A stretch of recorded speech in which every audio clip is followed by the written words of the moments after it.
राधे राधे दोस्तों, स्वागत है आप सभी का राधा रानी के छोटे से यूट्यूब चैनल पर। कैसे हैं दोस्तों आप सभी? उम्मीद है आप सभी अच्छे होंगे। आज हम बात करने जा रहे हैं चंद्र ग्रहण की। भारत में दूसरा और आखिरी चंद्र ग्रहण जो कि 7 सितंबर को लगने जा रहा है।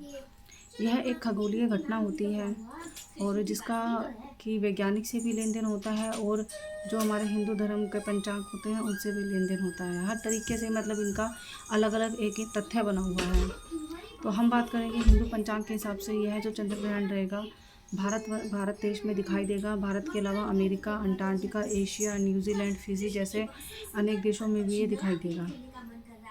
भारत की बात करें तो दोस्तों 7 सितंबर को जो ये चंद्र ग्रहण लगने जा रहा है, इसका जो समय रहेगा रात को 9:58 से शुरू हो जाएगा और देर रात 1:28 पे यह ख़त्म हो जाएगा। और इसका जो सूतक काल रहता है वह 9 से 10 घंटे पहले ही मान्य हो जाते हैं, तो 12 बजे दोपहर में ही इनका सूतक काल जो है शुरू हो जाएगा। साथ ही साथ देखो चंद्र ग्रहण और सूर्य ग्रहण होता क्या है। चंद्र ग्रहण में आपको बता देती हूँ, चाँद और सूरज जो अपनी रोशनी आपस में एक्सचेंज करते हैं, तो जब इन दोनों के बीच में पृथ्वी आ जाती है और वह सूर्य की रोशनी चाँद तक नहीं पहुँचा पाती है, तो इसी घटना को हम चंद्र ग्रहण कहते हैं। तो सबसे पहले तो 7 तारीख को जो चंद्र ग्रहण रहेगा 9:58 से देर रात 1:26 तक रहेगा। इसका सूतक काल मैंने आपको बता ही दिया है। और चंद्र ग्रहण के दिन जैसे कि जिन लोगों को शारीरिक बीमारियां होती हैं वह लोग बाहर ना जाएं।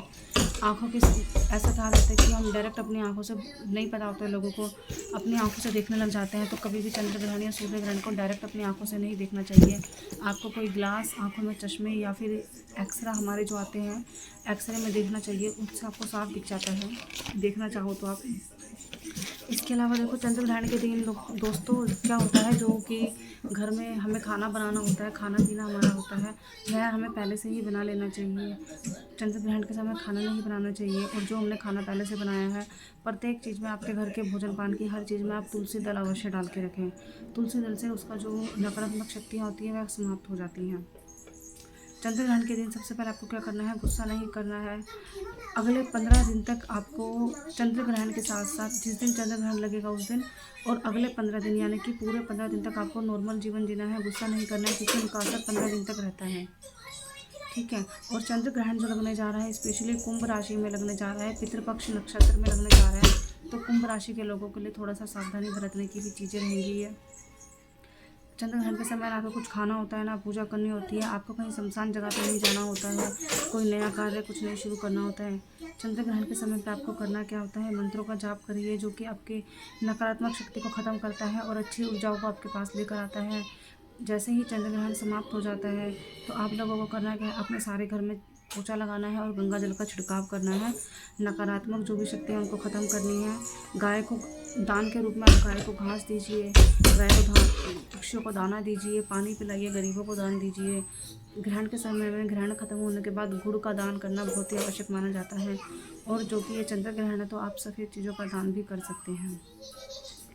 इसी के साथ साथ दोस्तों मैं आपको बता देती हूँ, देखो चंद्र ग्रहण जो हो सूर्य ग्रहण हो, भारत में लोगों के लिए मिथ इस सब चीज़ों के अलग अलग हैं। तो गर्भवती महिलाओं के लिए भी चंद्र ग्रहण और सूर्य ग्रहण बहुत ही हानिकारक चीज़ें होती हैं। ऐसा माना जाता है कि हमें सूर्य ग्रहण और चंद्र ग्रहण के समय गर्भवती महिला को कुछ कार्य नहीं करना चाहिए, कोई काटने पीटने का कुछ कार्य नहीं करना चाहिए, अन्यथा जो उनके पेट में बच्चा होता है उसके शरीर में भी छोटी छोटी कुछ कट जाता है, ये कुछ ऐसा हो जाता है और ये वास्तव में सच भी है। इसी के साथ साथ महिलाओं को अपने हाइट के बराबर का एक काला धागा लेकर अपने कमरे में बांध दीजिए, कहीं भी टांग दीजिए किसी भी कोने पर, स्पेशली कोने में टांगना है, किसी को दिखाई ना दें। जैसे ही चंद्र ग्रहण खत्म हो जाएगा तो आप उसे बहते पानी में बहा दें। गर्भवती महिलाएं हाथ में नारियल लेकर भी बैठ सकती हैं जितने समय तक चंद्र ग्रहण रहेगा। सोना नहीं है महिलाओं को, कोई कुछ कार्य नहीं करना है, कटिंग का, सिलाई का या खाने पीने का या कुछ ऐसा नहीं करना है, बस आराम से बैठे रहिए, भगवान के मंत्रों का जाप कीजिए। इसके साथ साथ जैसे कि जो छोटे बच्चे होते हैं जिनके घर में 5 या 5 साल से छोटे बच्चे हैं, आप कोशिश कीजिए चंद्र ग्रहण के समय में बच्चे बाहर ना जाएं। अगर आपके घरों में छत पर कपड़े सूखते हैं तो कपड़ों पर कभी ग्रहण की जो रोशनी है वह नहीं लगानी चाहिए। बहुत ऐसे छोटे छोटे जो हमारे उपाय होते हैं जो कि हम ग्रहण के समय करते हैं, तो ये उपाय करने से आपके जीवन की समस्याएं काफ़ी हद तक दूर हो जाती हैं। तो दोस्तों यही थी चंद्र ग्रहण को लेकर थोड़ी सी बातें जुड़ी हुई, जो कि आप सभी के लिए बहुत मददगार साबित होंगी। और इसी तरीके का कंटेंट मैं आपके लिए लेकर आती रहती हूँ। अगर आपको मेरी वीडियो अच्छी लगे तो मेरे चैनल को सब्सक्राइब कीजिएगा, मेरी वीडियो को लाइक कीजिएगा, शेयर कीजिएगा और कमेंट कीजिएगा। धन्यवाद।